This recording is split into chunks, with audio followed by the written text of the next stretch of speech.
Oke guys, di video kali ini aku akan kembali menceritakan sebuah cerita kriminal.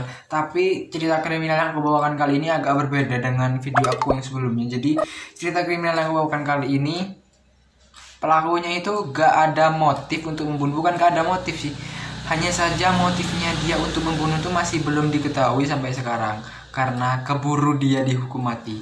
Jadi simak cerita ini baik-baik biar kalian tahu guys. Check it out. Tahan dulu guys, aku mau nanya ke kalian, aku lebih lebih bagus atau lebih ganteng pakai kacamata atau buka kacamata sih? Komen di bawah guys biar aku tahu. Jadi untuk video kali ini aku pakai kacamata aja biar kelihatan estetik gitu guys. Langsung saja kita masuk ke ceritanya. Check it out.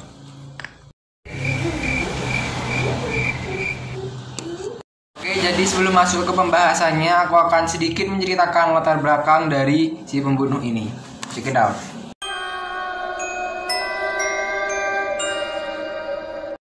Early Nation.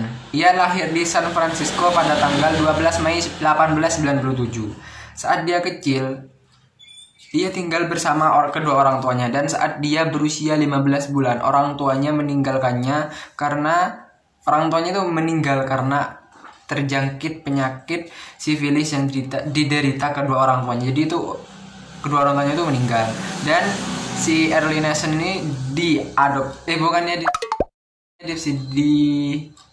diasuh oleh kakek dan neneknya. Semasa dia kecil, ia dipindahkan di sekolahnya karena ia sering berbicara sendiri dan ketahuan mengintip anak perempuan. Dan pada saat ia berusia 10 tahun, ia mengalami kecelakaan sepeda dan membuat pelipisnya terluka dan mengalami pendarahan itu guys. Jadi ia mengalami koma selama beberapa hari. Setelah pulih, kejadian itulah yang mengubah hidupnya. Jadi si Early Nation ini tiba-tiba suka melamun, berhalusinasi, ngomong sendiri kayak itulah sampai ia besar. Itu aja. Kejahatan pertamanya dimulai pada tahun 1921, di mana ia masuk ke sebuah rumah dan menyiksa anak berusia 12 tahun. Dan ia pun dipindahkan ke rumah sakit jiwa karena kalian tahu kan, dia sering berbicara sendiri, berhalusinasi, ya kayak orang gila gitu loh guys. Jadi ia dipindahkan ke rumah sakit jiwa karena ia dianggap berbahaya. Dan di rumah sakit jiwa tuh dia sifatnya tuh gak nyantai guys. Dia tuh sering mengancam dokter dan perawatnya, dia akan membunuh mereka, ya takutlah mereka. Dan pada suatu hari ia berhasil melarikan diri guys dari rumah sakit jiwa. Itulah malapetaka. Si pembunuhan Early Nation dimulai pada bulan Oktober 1926, ya 4 tahun setelah ia lari dari rumah sakit jiwa. Jadi ia telah membunuh 3 orang wanita sekaligus di Philadelphia. 3 orang wanita tersebut antara lain Ola MC Choi, May Murray, dan Lillian Weiner. Ketiga wanita tersebut tuh diserang secara seksual, ya kayak gitu loh. Dan lalu dicekiknya hingga tewas. Ya sama tiga-tiganya itu yang digituin juga. Lalu dia itu kan di Philadelphia tuh kan bunuh. Si Early Nation ini licik lagi. Pindah lagi dia ke San Francisco. Oh ya, jadi 3 orang ini, cewek yang tadi dia bunuh tuh sama kayak mereka tuh menyewakan kamar di rumahnya. Kan di rumahnya dia itu dia menyewakan kamar untuk menginap gitu loh guys, kayak kos-kosan guys di rumahnya. Dan ia membunuh 3 orang tersebut.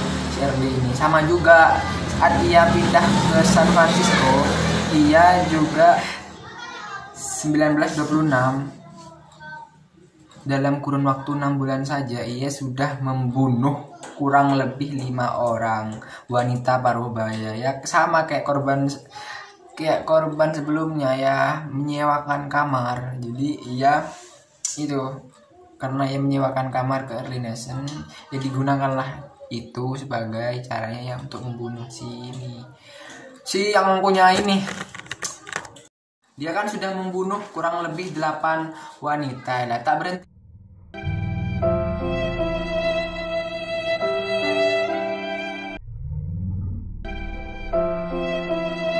Tak berhenti di situ guys kejahatannya, ya masih aja dia.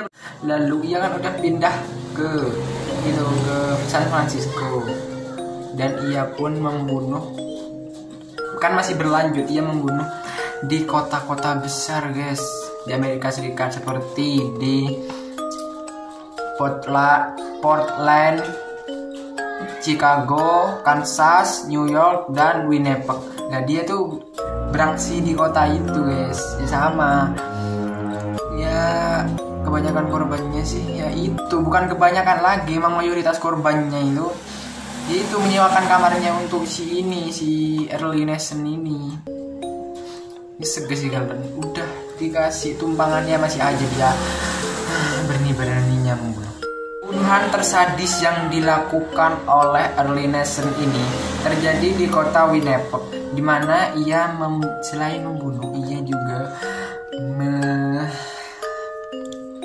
gimana sih jelasinnya, perkosa korbannya dan memutilasi tubuhnya. Lalu kasihannya lagi korbannya ini,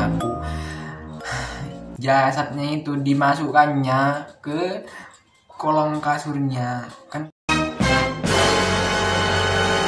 Sosoknya yang kekar dan tangannya yang besar membuat si Early Nation ini disebut The Gorilla Killer.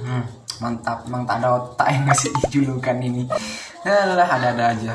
Inilah yang aku tunggu-tunggu, akhir kisah dari Early Nation ini terungkap. Jadi ceritanya pada tanggal 12 Juni 1927 ini merupakan pembunuhan terakhirnya dari Early Nation. Jadi pada tahun itu Early Nation diringkus oleh polisi karena kedapatan ia ditemukan sidik jarinya di beberapa tempat. Ditemukannya itu korban bunuhan itu ada sidik jari Early Nation. Lalu ditemukannya giginya Early Nation itu cocok dengan gigi yang ditemukan saat berada di tempat itu guys, tempat pembunuhan itu.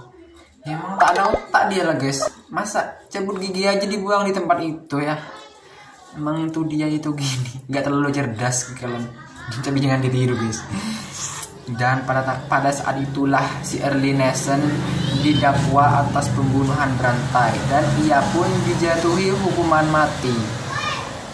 Dan ini gramnya guys, belum sempat Early Nation diduga telah membunuh kurang lebih 22 orang. Nah, jumlah itu bisa saja bertambah, tapi kan yang polisi temukan hanya sekitar gitu. Lalu Early Nation ini didakwa ya itu dijatuhi hukuman mati. Dan inilah aku guys, ini geramnya aku. Motifnya itu belum diketahui, motif dari pembunuhan yang dilakukan Early Nation ini belum diketahui sampai sekarang. Jadi motifnya, jadi polisi itu belum sempat gitu loh guys nanyain motifnya, keburu dibunuh gara-gara itu loh, geram banget gitu loh guys. Aku aja nih bacanya nih sampai tergini. Guys, gimana menurut kalian tentang cerita yang aku bawakan kali ini tentang Pak Early Nation ini? Gimana menurut kalian?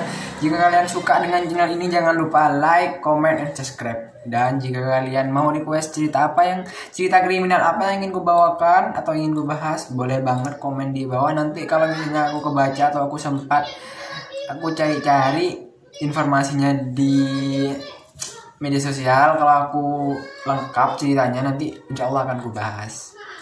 See you next video guys, bye. Guys, dari saking kelamaan aku buat video, nah sampai adekku ketiduran guys, mantap.